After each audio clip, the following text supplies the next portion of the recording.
Good morning. This is Omar Nazem. I'm the board's treasurer. Welcome to the 275th. This meeting is being recorded. This meeting is being transcribed. Bi-monthly meeting of the New York City Water Board.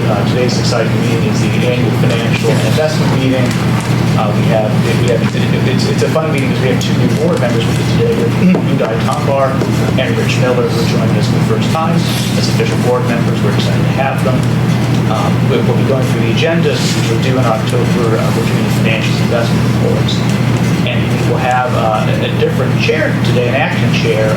Member Arlene Shaw will be serving as the board's acting chair with the consent of the member. So with that, I'm going to ask Michael Moore, the board secretary, to take the roll call. We'll commence the official meeting.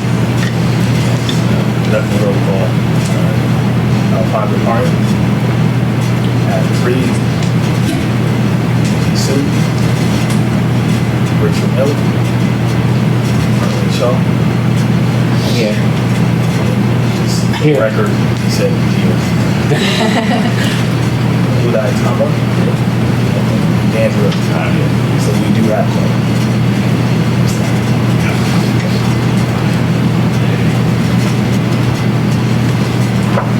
So I think the first thing on the agenda is to approve the resolution for the minutes from September 8th, 2025 meeting. Are there any comments, questions, concerns? No, only that in the reference to the prior minutes meetings, that we had changed those because were actually changed after the meeting. Correct. Those were adopted. Yes, you're correct. The revisions we shared with you and Adam are the minutes as agreed to, and that's the versions on the board's website. Okay, yeah, Yes. great. Thank you. No issues from the minutes. Okay. Can I have a motion to adopt the minutes? So moved. Can I have a second? Second. All in favor? Aye. Aye. Any guys?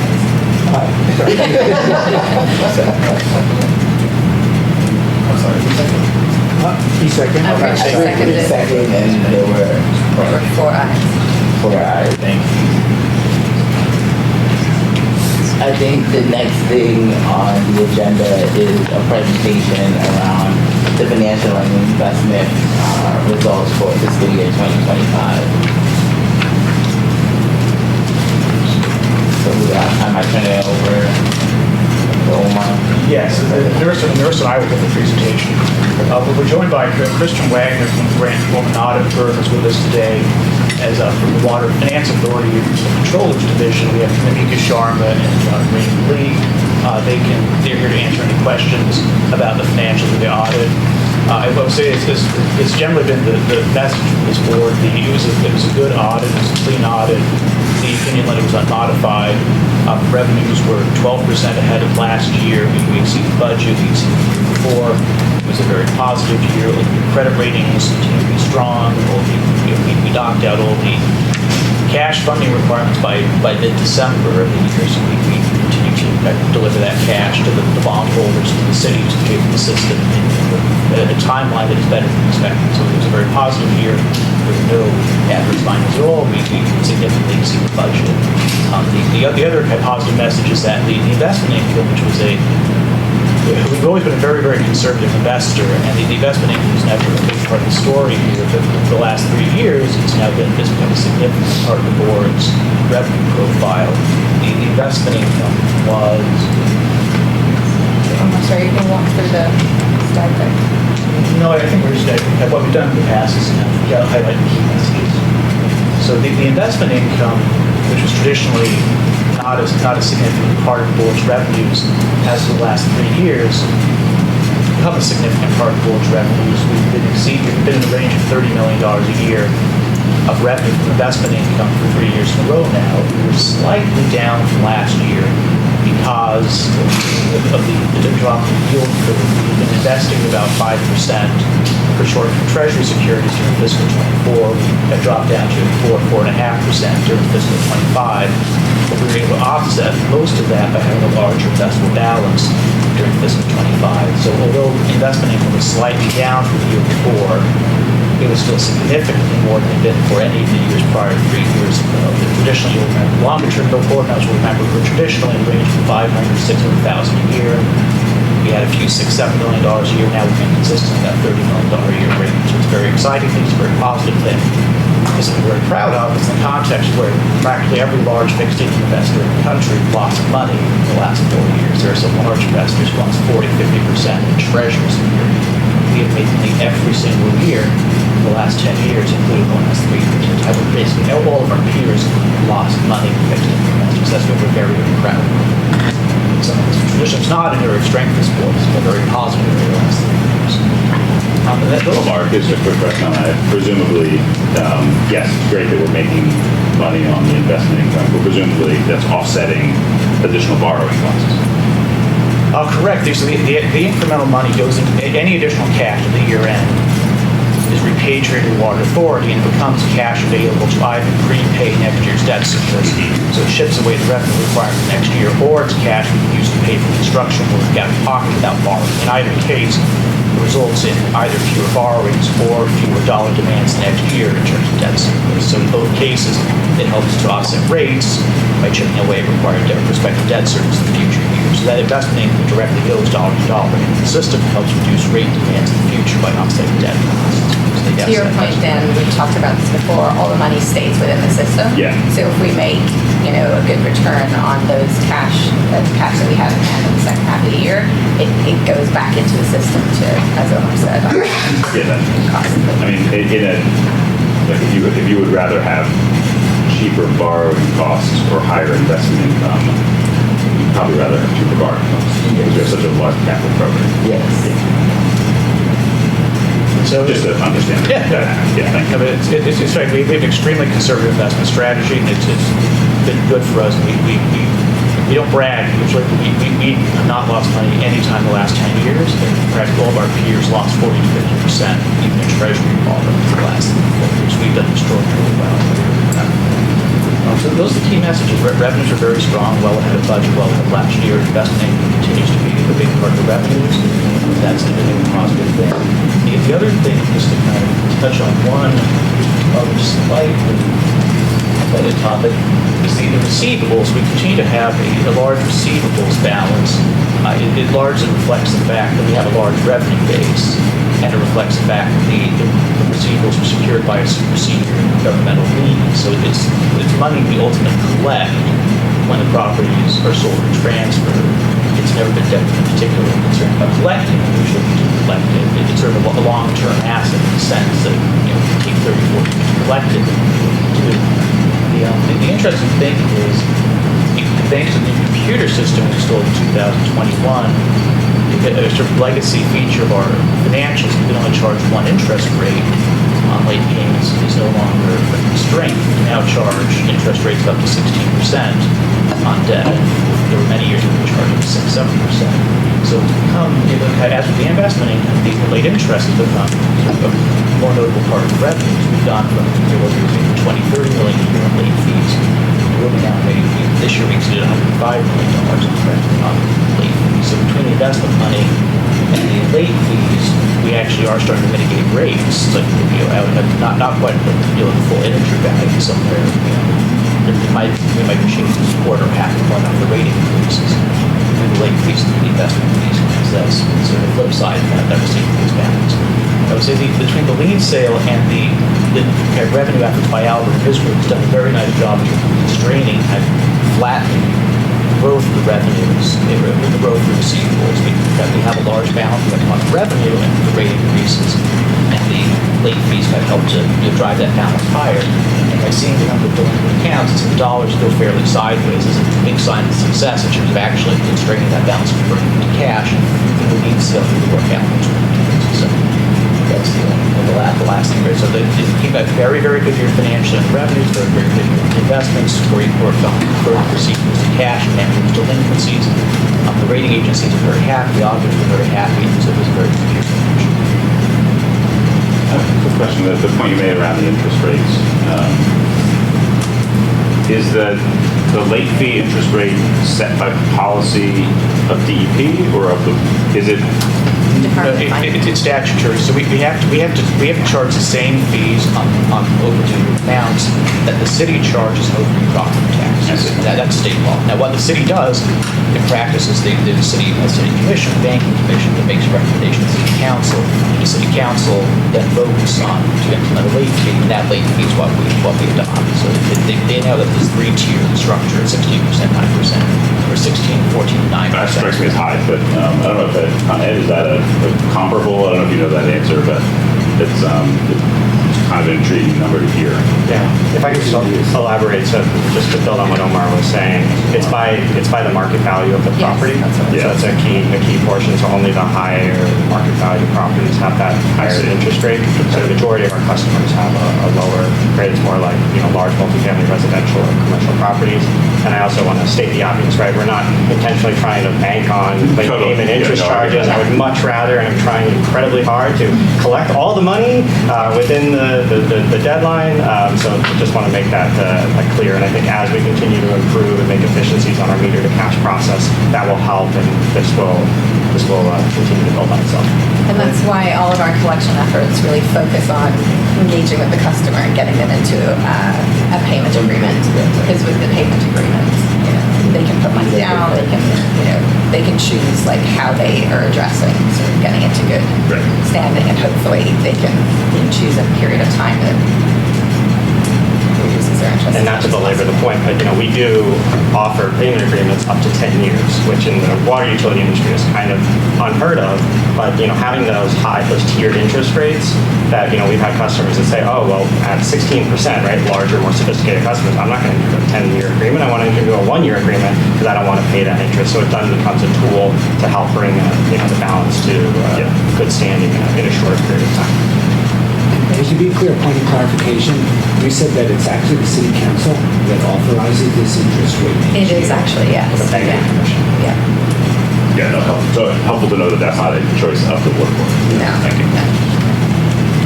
I do think because we have new members, maybe we could walk through the first couple of slides too, just in case there are any questions, and just highlight a few things. So as Omar said, the revenue results were strong. So we've talked about this in prior board meetings before today and Rich joined us, but we did have last year in fiscal 25 an 8.5% rate increase. We also had the lien sale, as we've just been talking about for the first time. So we've attributed approximately $180 million worth of customer payments to that lien sale. So happily, we work very hard with DOF hand in hand to make sure that the number of people going into lien is as low as possible, but it does have what we sort of refer to as a halo effect of people coming into good standing, joining into payment agreements before the lien sale. And we have, I think I'm not exaggerating to say 5 months of engagement, 5 months of lettering, and then finally, working with community groups, working even door knocking to get people to get engaged through that lien sale. But it has been very helpful to us in terms of sort of bringing that revenue up last year, helping us reduce the rates this year that we're in this year. The interesting thing about the lien sale was, this lien sale was the first lien sale we've run since 2019. Yeah. And we made budget and revenue every year at the end of it. So it was a reveal in the sense that we actually were less dependent on it than we realized. It's that question, do you want to take cash today or more cash in the future for the late fees? It's actually good for the customers, ironically, to run it because it gets them payment agreements. It gets cash today. We learned by not having a lien sale for 6 years, we actually don't need it to make a budget. That was actually hugely helpful. It's more than customers who make some deal with their debt today and get the payments. And then the final note here is just sort of talking about the first couple of months of this year. So just looking at the revenues as of a couple of days ago, we've been sort of oscillating between 4 or 5% ahead of plan in terms of the collections for the first couple of months of the year, this fiscal year. So it won't surprise you that you said as we get into next year's rate setting cycle and whatever that process looks like, it's great to know that we're trending higher than we expected on revenue, and hopefully that can be something that can help us hold down rates. I know it's not a universal opinion, but I'd like to make that. No, but I do think it's important that you're looking forward, right? Yes. You're looking at financial projections going forward. So it really will be dependent on what are the indications from the Treasury, Correct. where do we think rates are going. Yep. And then you also have to bear in mind that for the last couple of years, we've been taking out debt at a much higher clip. So like I can say I traded out a bond deal last week that went from like SOFR 235 that'll come down to SOFR 150. So you really had this period of time where rates were, for the debt that we're carrying, are 200, 300 basis points above where they are today. So there's a little, like, while it's great. A lot of things moving. Yeah, there's a Yeah. lot of moving pieces because a large portion of it is debt service. So we should like Yeah, there's a think about it. floor that we have to pay for no matter and, what. And Yeah. the last couple of years of debt have been very expensive to ascertain that. So great news, but I'm the bearer of bad news. It's all absolutely correct, so I appreciate you raising it. This slide just talks about how much sort of construction spending we've had, and the last few years were a little bit lower than expected. This past year bumped up.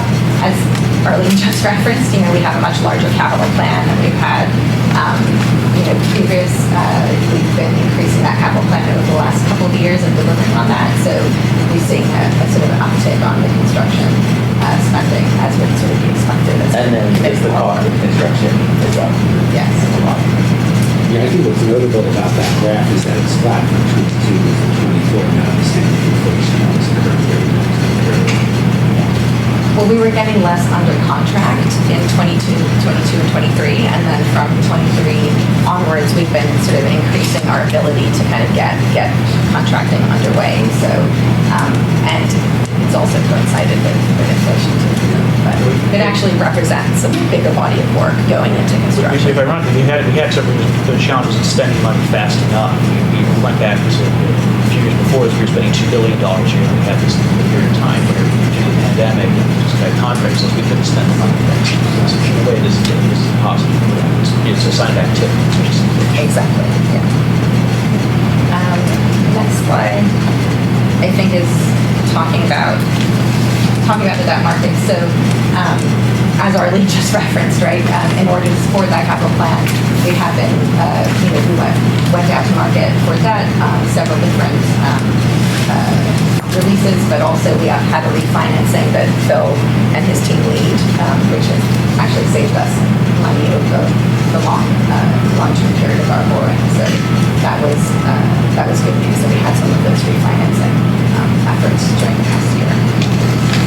And I think that takes us into the two slides that Omar had spoken to.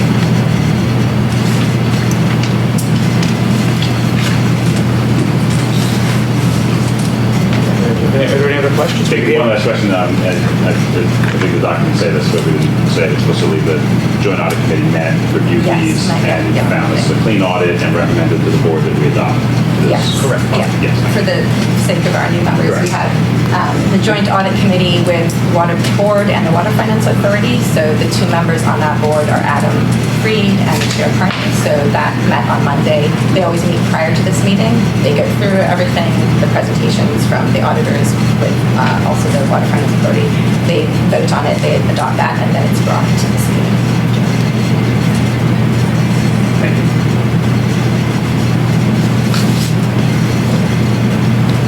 So I think you were ready to take the votes on the financials and investment So, resolutions. perfect. So can I have a vote on the acceptance of the independent audit report on the audited financial statement of the system for fiscal year ending June 30th, 2024 and June 30th, 2025, and the authorization for the release of such audited financial statements? So, Second. All in favor? Aye. aye.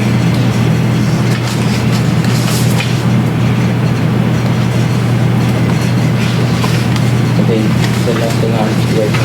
So we voted on the financials and the investment reports. Yes. We accepted both the financials, Okay. resolution, and the investment report with a single vote. Okay. So the Why don't we want to just accept the investment? Yeah, let's say it's a separate resolution. So now we have a resolution before us to vote on the approval of the investment guidelines and the fiscal year 2025 investment report. Are there any questions? Okay. Hearing none, can I get a motion? Can I get a second? All in favor indicate with aye. Aye. It passes unanimously. Are we going to get a presentation on the next one? Yeah. So at the last meeting, we had a sort of refresh of our list of top debtors. As you know, talking about our collections efforts, we've been really concentrating on dealing with some of the more tricky accounts. Some of these, as the one today, it's taken 10 years for us to get to this point, but we're there now. So Albert Kramer, our Deputy Commissioner of the Bureau of Customer Service, is here and is going to take us through the resolution around with the Port Authority of New Jersey and the accounts involving JFK Airport. Absolutely. Perfect time. Great to be back. So just gonna speak to it, not a slide presentation. But yeah, this is a really big day, and a lot of hard work to arrive to this point where we are finally we're going to be putting JFK Airport on metered billing them based on exactly what they're using. And again, especially our newer members might be thinking, obviously, right? Why weren't you doing that before, right? And I was preparing for this presentation, I was talking to my team. We actually got the CP, the Certificate to Proceed for Capital Construction, from our partners at OMB back in 2012 originally. So this is a long time coming, to do the construction work, to build all of the meters, the vault in JFK, similar to, the work that was done at Newtown Creek Wastewater Treatment Plant. The construction is hard. To do it in a operating wastewater treatment plant at the same time, that's what makes it really difficult. Same thing at an airport that's operating. We can't shut down the airport for 10 days to allow us to put in water meters. So this has been an enormous construction project, and I want to give credit, especially to our partners in the Bureau of Environmental Design and Construction, Betsy, who did a tremendous job installing these meters. So now we got this to a place where we can resolve this, one of our largest debtor accounts. And credit to the Port Authority, who have been great partners with us as we work together, especially closely over the last year and a half after our commissioner re-engaged with the director of the Port Authority and said we need to work together to resolve this. There's a lot of history on this account, but the long story short is that in lieu of having meters that truly fully capture the consumption at the airport, we came to an understanding with Port Authority to use an informed estimate. And that worked for a long period of time. And then, understandably so, the Port Authority, once everything shut down during COVID, and suddenly there's a lot less water being used at JFK Airport, they said, hey, let's talk about this. And that led to a period of dispute that I think in retrospect, we would have worked together more closely earlier and resolved, but we needed to wait for the metering to be complete. And unfortunately, just like COVID threw a little bit of monkey wrench in all of our collective plans, same thing for large capital construction projects. But thankfully, that work was completed at the end of 2024, which then gave us real data to understand how much consumption was going on in JFK. And then we worked with Port Authority to come up with a revised estimate for the period of dispute, which we call March 2020 through the end of 2024, to sort of more fairly represent what was truly being used at the airport, to reconcile their accounts, and then going forward, they'll be billed on what they use. And then part of that also, right, is, I wear multiple hats, right? Ultimately, very much in a what have you done for me lately in terms of revenue collection business. But also, as Britt always says, we were in our first drought last year in a long time.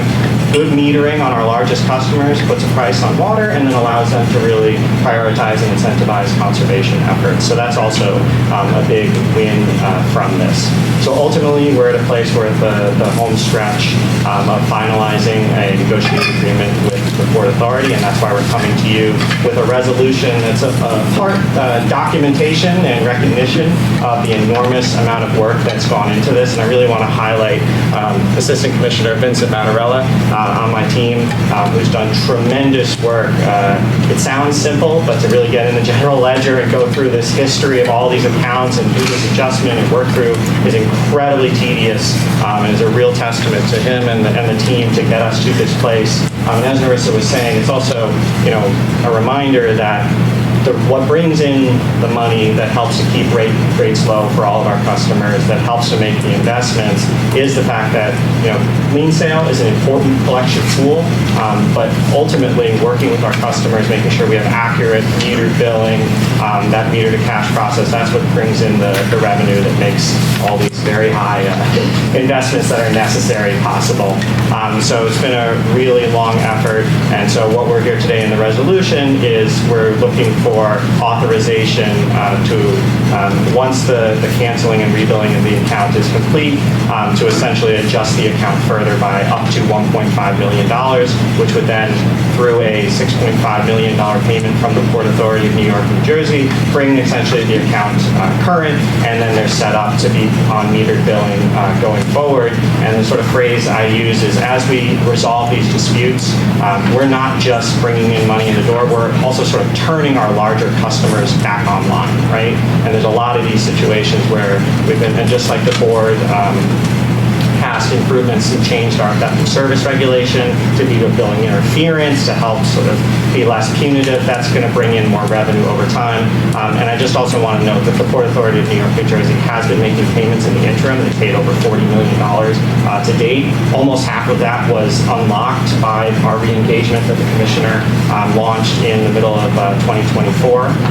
And so this is bringing to a conclusion, and really excited to sort of get this behind us. It's partnership with the Port Authority, and happy to answer any questions you may have. This is with the JFK. Is with LaGuardia.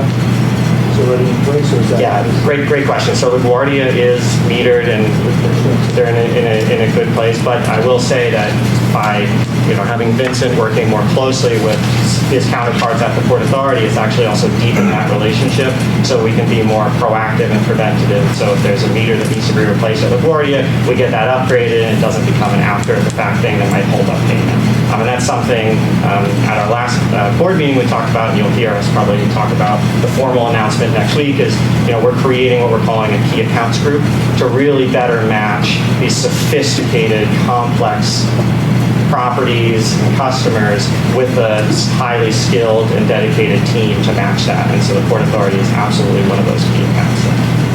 And just maybe to build on it, it's not just the airports, right? The bus terminal, the PAF, like that, they're all, the rest of them are all metered at this point, and yes, and paying, and Port Authority has been excellent. I just figured airports are more complicated. Yeah. But this is the nature of it being, I think maybe Omar had the only people around because 2014, it was just like placement of the meter, is the age of the meter, the size of the meter that you needed.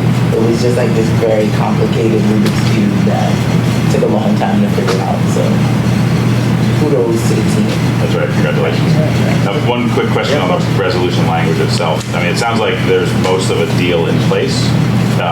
The resolution is saying that we're authorizing DEP to enter into negotiations, and it doesn't explain the rest of those, how much has been paid up current. It just is talking about potential forgiveness. Why wouldn't that have been included? So I can speak to some of that. So the authority needed from the board is for any sort of adjustment to the account beyond a normal practice adjustment of charges. And so that reached over $1 million reaches that threshold where we need to come to the board. So that was the reason there. The sort of, there is an adjustment of the previously billed charges that weren't paid. There's a consideration of interest.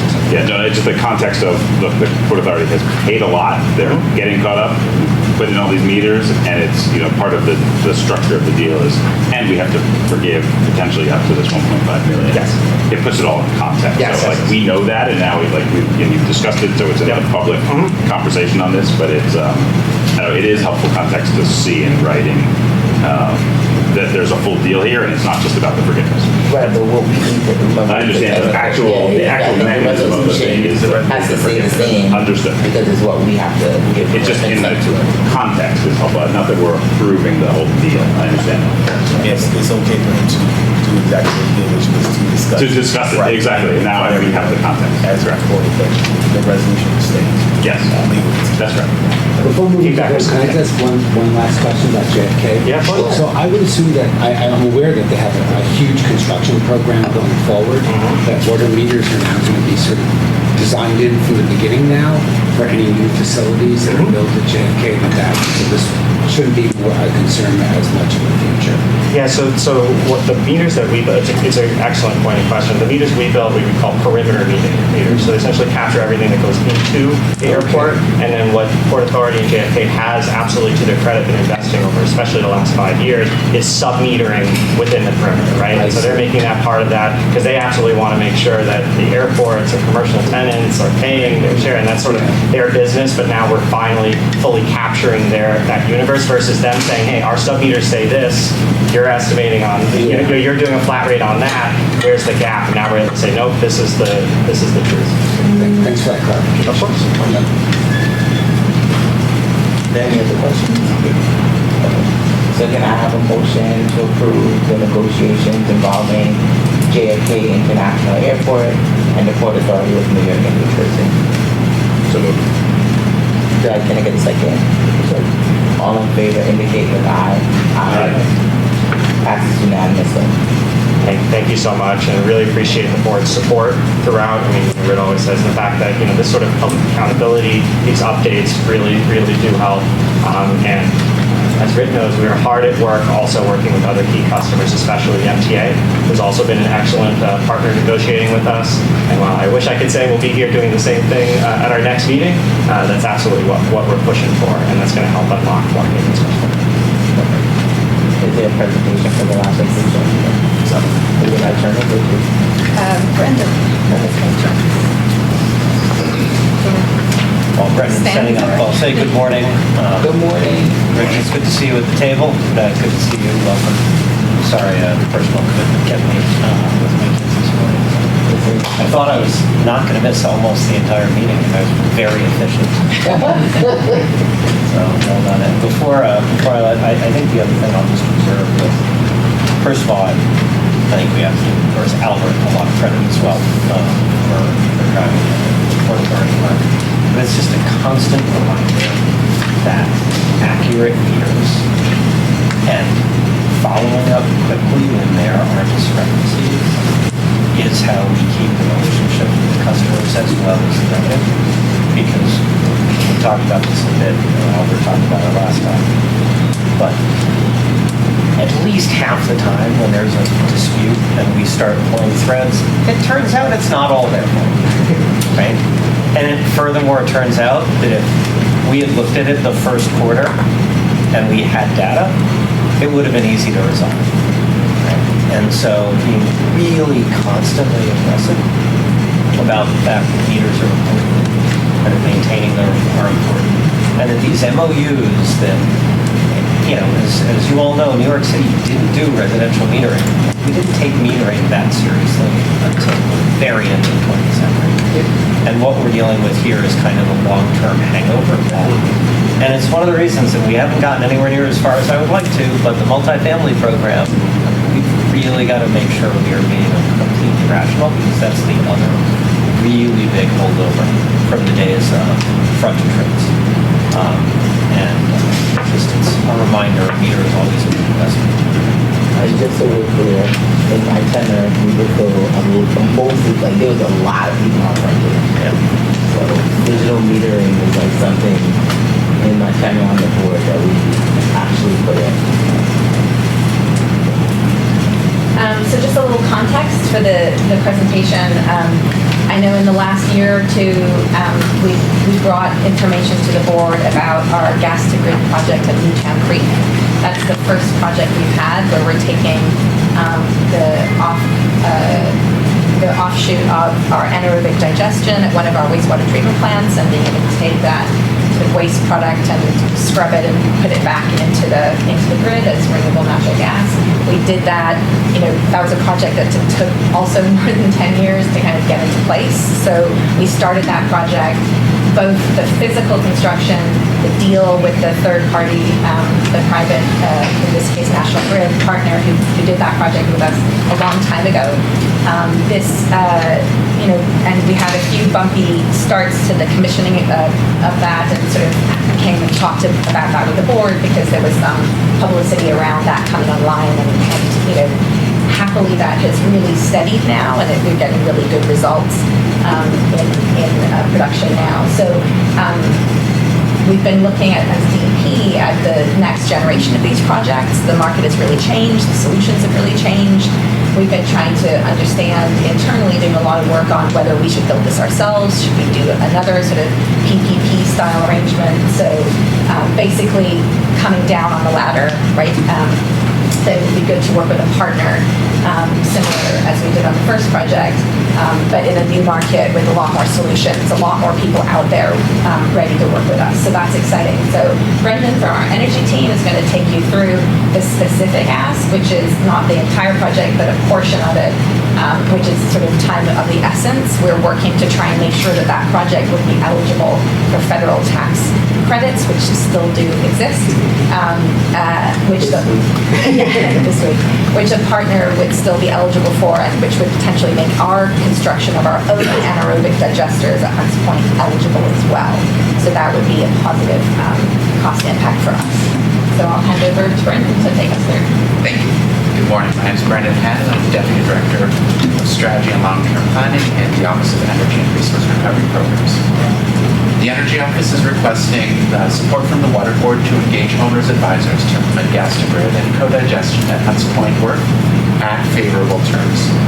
So the owner's advisor, as Nurse was talking about, this is not the project itself. This is a typical role in partnerships between municipal entities and private industry. It's become a new type of contract, and what this is that when a municipality wants to enter into these P3 public-private partnership style partnerships, there is a team of consultants who help that municipality with all the legwork, all those getting to the point where you're ready for a handshake. That's the owner's advisor. They assist with the solicitation and the selection of the private industry partner. And their job is really to act as a representative of the municipality's interests and to make sure that no one's pulling the wool over the municipality's eyes in the contracting process. They streamline the legal arrangements and ensure that we're complying with all of the relevant regulations. And also they validate the financial assumptions. They make sure that we're going into this deal with open eyes. If we say that there's going to be a certain revenue stream associated with the project, their role is to make sure that that revenue stream projection is realistic and aligned with what the market will support. And as Nurse was saying, that we need these legal, financial, and technical owners at a timely manner to drive the circular economy hub at Hunts Point Wastewater Resource Recovery Facility. Next slide, please. So what we are doing at Hunts Point is replicating the success of what we've done at Newtown Creek work. As Narissa mentioned, at Newtown Creek, we are receiving food waste and sewage sludge. We're turning those feedstocks into valuable renewable natural gas alongside the process that we're already treating the wastewater that we receive. Critically, these projects that are doing this process at Newtown Creek now, these were originally demonstration projects that showed that we can partner with private industry. The food waste receiving station where the trucks come into our facility and drop off the material every day, that was designed, installed, owned, and operated by Waste Management, our private partner for that portion of the project. The gas to grid system was done in a partnership with National Grid. Similarly, they installed, they own, they operate the gas to grid system at Newtown Creek. This is tremendously successful and more so over time. Since they've been installed, we have diverted over 390,000 tons of food waste from landfills, and we've sent over 487,000 million standard cubic feet of RNG into the gas grid. The other thing is that this is a dramatic improvement of the quality of life for the facility's neighbors. Because that gas to grid system is operating, this means that there's a dramatic reduction in the amount of methane that we are flaring on site. This is improvement in the air quality. The neighbors are happy about this as well when it's running. So with the success of Newtown Creek, we looked at all of the other 13 treatment plants that we have in the city, and we've identified Hunts Point as the next viable location. Next slide, please. The natural gases comes from both the operations of the wastewater plant and the fields, right? That's Two correct. separate streams producing natural gas. That's correct. The same system is treating both of those feedstocks. They go into the same wet well, pumped into those four on the screen eggs. Those are the digesters. That's where the gas is produced. So Hunts Point, when we went through all of our facilities and we said, where does it make sense to add this type of system? Hunts Point, there are a couple of factors that make it appropriate. So the first is that we're doing a major upgrade to the solid handling system. And there's between two separate capital projects, there's about $1 billion being invested into the solids handling system there. As DEP does, when we build something, we want to make sure that it's not going to fill up the year after it's put into service. There is extra capacity in those digesters that we can use to add a food waste receiving station and similarly receive food waste at Hunts Point. The other criteria that we need to assess is that in order to facilitate gas to grid, we need to be close enough to one of the gas distribution systems. Not every gas line can receive the quantity of gas that we're producing. Hunts Point is fortunate enough that it is adjacent to a Con Edison line that will be able to receive the material. After having gone through that screening, in March of this year, we released what we call the request for expressions of interest to gauge the private industry's willingness to partner on the project. What we'll say is that from this RFEI, we found that there is a lot of interest from private firms to come onto our facility, build these types of systems. We received 8 responses. 6 of them indicated no cost to DEP. The other one was we might propose no cost. They wanted more details before they made that number, but it seems that of those, there are 4 that we had assessed by an outside reviewer, and he said that these are competitive responses. They have previous experience on comparable projects. They could come in and install a successful system. In parallel, DEP also went out and we secured expert counsel for assessing the IRA and the ability of this project to qualify for funds under that program. Because there are a lot of nuances in how the IRA is written, we wanted to be sure that if we go ahead with this, that there would be IRA credits awarded to DEP for this project. What we found is that yes, that this project would be eligible, that the procurement strategy does not impact the eligibility for IRA credits. In other words, whether it's DEP procuring, installing the system, or a third party, as long as it's on our facility, that is an eligible component. And then to your point about the durability of these credits, our digesters are eligible for the same credits that a lot of the agricultural sector uses. The digesters we use for human wastewater are the same that a lot of the dairies and hog farms use to manage the animal manure. Those credits are lumped together. This is very popular in the agricultural sector. Similarly, the market that we sell into is supported by a lot of the corn and soybean growers because of those feedstocks go into similar markets. So we think that these are very durable tax credits that will not be pulled away from us as we go through repayment. And then lastly, as we were exploring this, we spoke with DEP's Bureau of Legal Affairs, and we also spoke with the City Law Department, trying to make sure that what we are doing is in alignment with the Procurement Policy Board rules. And we do believe that a formal revenue-generating concession agreement would essentially act as a P3 and enable us to enter into one of these partnerships. So with that context, DEP is pursuing a partnership with a third party to own and operate the gas to grid as well as the co-digestion infrastructure at Hunts Point. This also irons out a lot of the issues that we were running into as we tried to imagine how this would work if we were doing this ourselves. So the first is that there are some limitations in terms of the staff capacity at the facilities.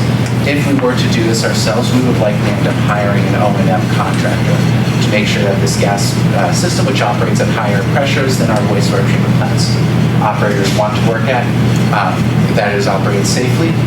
If we're in that position, we're in a position where where the operator is not the same entity as the person designing it. That leads to conditions where you can have a lot of finger pointing if anything goes wrong. P3 style procurement gets around that issue because the person operating it is the same as the person who designed it. This also streamlines the gas market. Selling RNG is not something that would necessarily be an easy task for DEP to identify the customers, come up with a mechanism to effectuate that sale.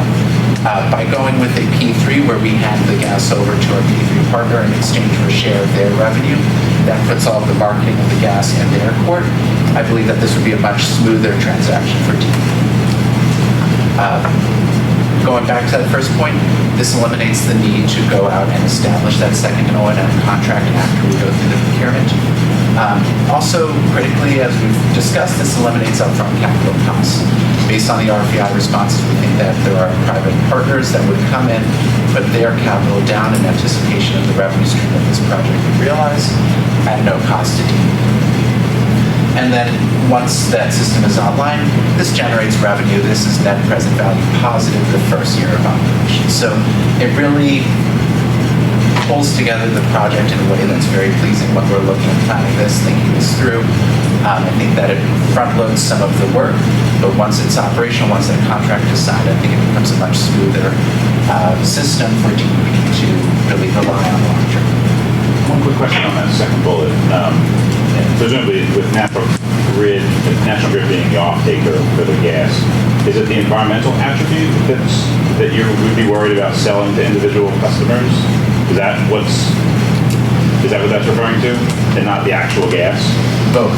I am not familiar with how DEP would sell energy as a product. I think that would probably be a challenge for us. And then also there is that question of the environmental attribute. I think one of the trade-offs that we want the owner's advisor to walk us through is what limitations can we put on those environmental attributes so that we can achieve DEP and citywide policy goals.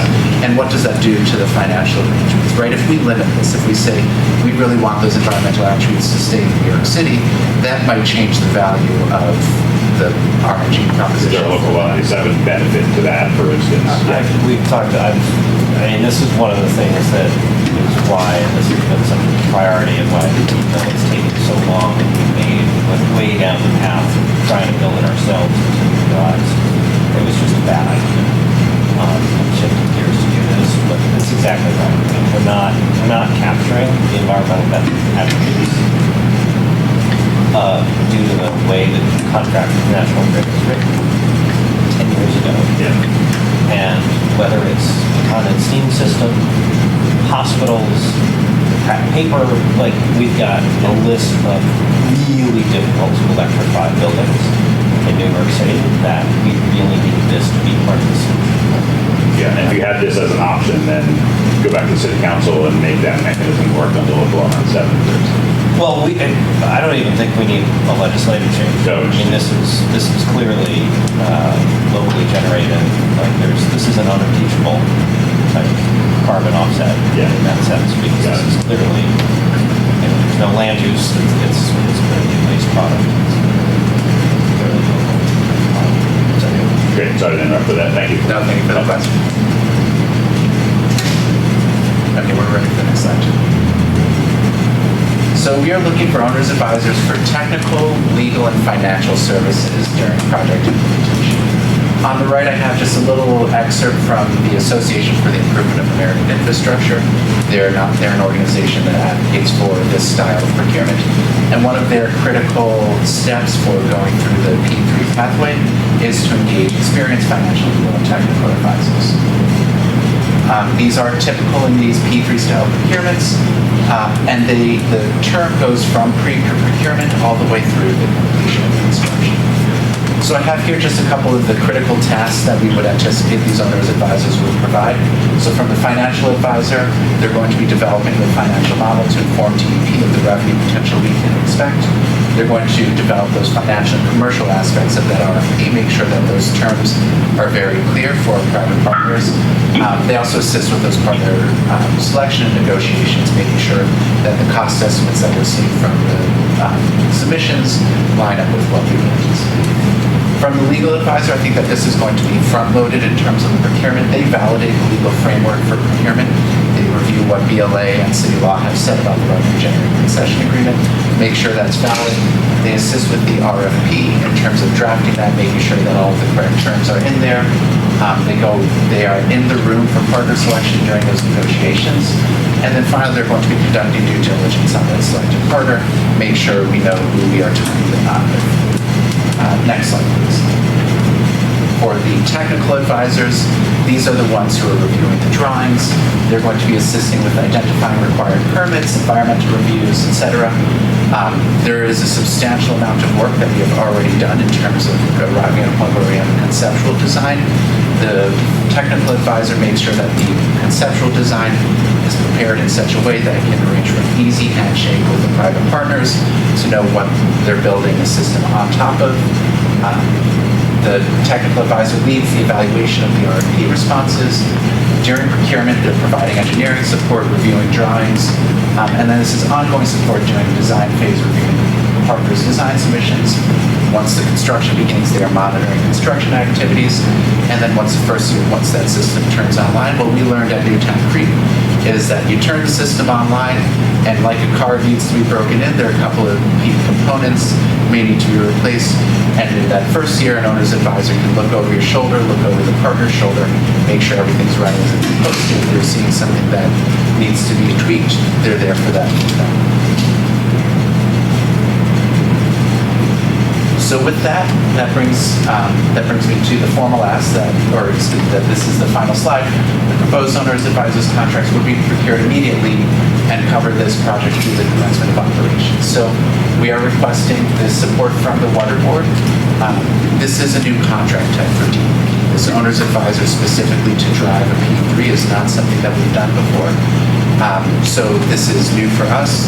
The Water Board will be instrumental in developing this type of contract. The traditional procurement timeline would impact our ability to secure an estimated $90 million of federal tax credits. The project does need to be complete by 2032. And when I speak of the project, I mean first that $1 billion group of the solids handling system, but then also the beneficial use of the biogas that's critical for IRA eligibility. So the traditional procurement timeline might stretch that out beyond that IRA deadline, impacting our ability to get about $90 million for the initial digester project. Lastly, the expedited project timeline offers positive impacts to revenue generated. Like I said, once we get the system online in that first year of operations, there is a cost offset for us to run the digesters that starts coming into DEP. And this is substantial. When we were reviewing the financial model that we put together as a first pass, we believe that the facility will be generating between $4 and $8 billion of gas per year once it's brought on. When we look at what comparable contracts for other municipalities that are engaging owners advisors cost, it's on the range of the 3 to 5% of the total project cost.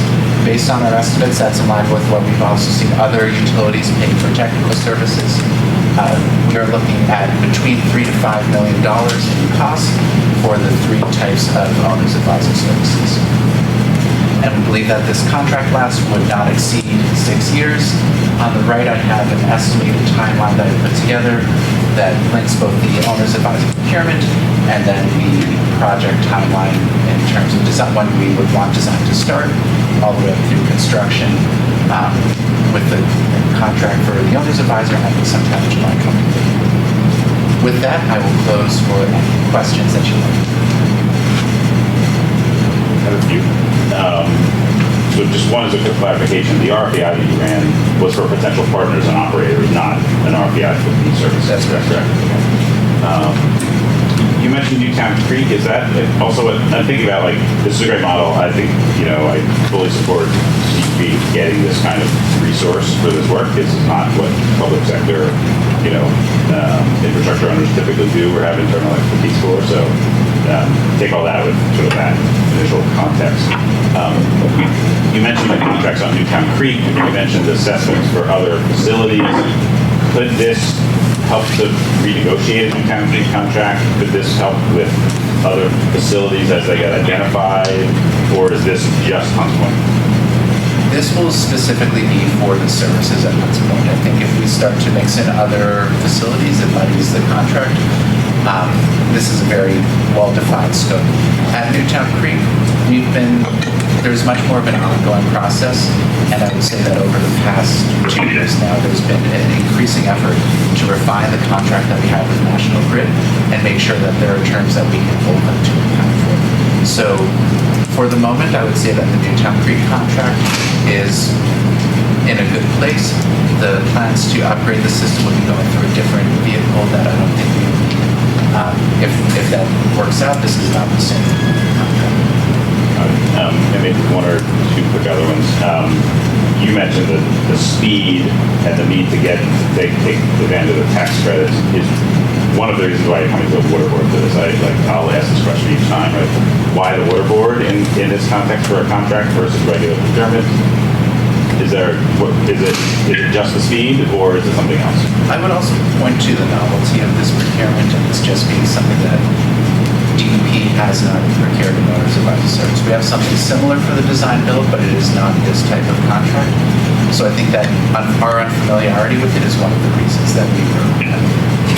But I think to your point, Dan, like the contract that came through the water board that I think of being most like this was the AECOM contract. It ended up being AECOM, but the contract we brought for the design build project, because in that case there were also sort of limitations, timing limitations brought by the enabling legislation out of Albany that kind of put a sort of rush on procuring those services and being able to kick off that program that we wouldn't have been able to do probably through regular procurement. So similarly with this, to be able to take advantage of the potential tax credits, time is sort of the essence to be able to get this underway. Got it. And good that you've explored with legal counsel the tax credit piece. I know it's complicated for certain institutions to take advantage of those tax credits, so I'm glad you cleared that hurdle as well. It's important to know that you can actually take advantage of it. Is that for me? You said that the owner advisor is a standard type of consulting, but it's new to DEP. Are there other city agencies that have used it, or when you say that, who else has used it? Because I'm just saying in terms of learning, because when you're managing the actual contract, there's going to be managing the vendor if there's certain best practices you can learn from. I don't know if it's a city agency thing or a state agency thing, when you say standard, who else has actually used it? I think the Port Authority did this with the Gothic Bridge at one point.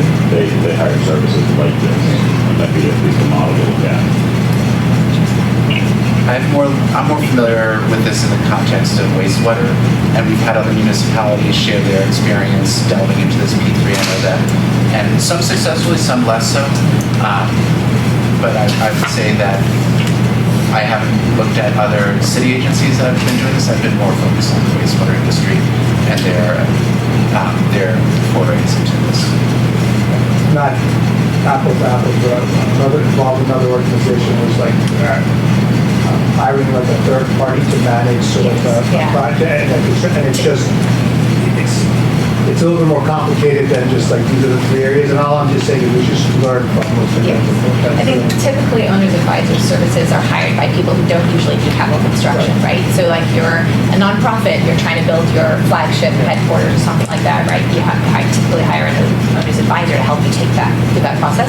In this case, what's interesting is we have, reams of experience, and we are doing all of our own construction for water and wastewater services, but this is sort of a specialty area where even our own engineering teams are less familiar with this type of solution. So, and the first project we did was, with a private partner, so our own engineering team is less familiar with these types of solutions, what they should be looking for, how to review.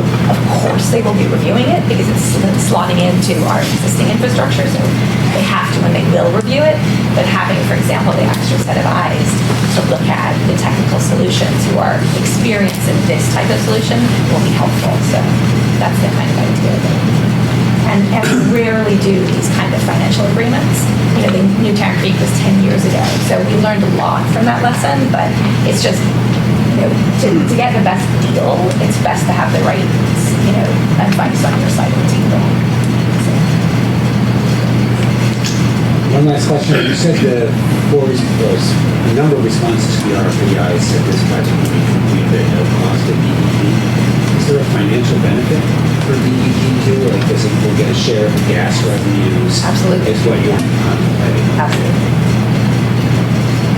Ranges that we saw, again, non-binding responses, so don't hold me to this, but there are ranges between 10 and 50% of the revenue from And then in that case, revenue that actually will offset water rates then because it's coming out of the water facility? Yeah, we're looking at a model to show that the revenue coming in supports our O&M of the facility so that the revenue would come in and stay. Like the proposal or the model would be, it's helping to offset the actual running of the digesters because there's also a large cost associated.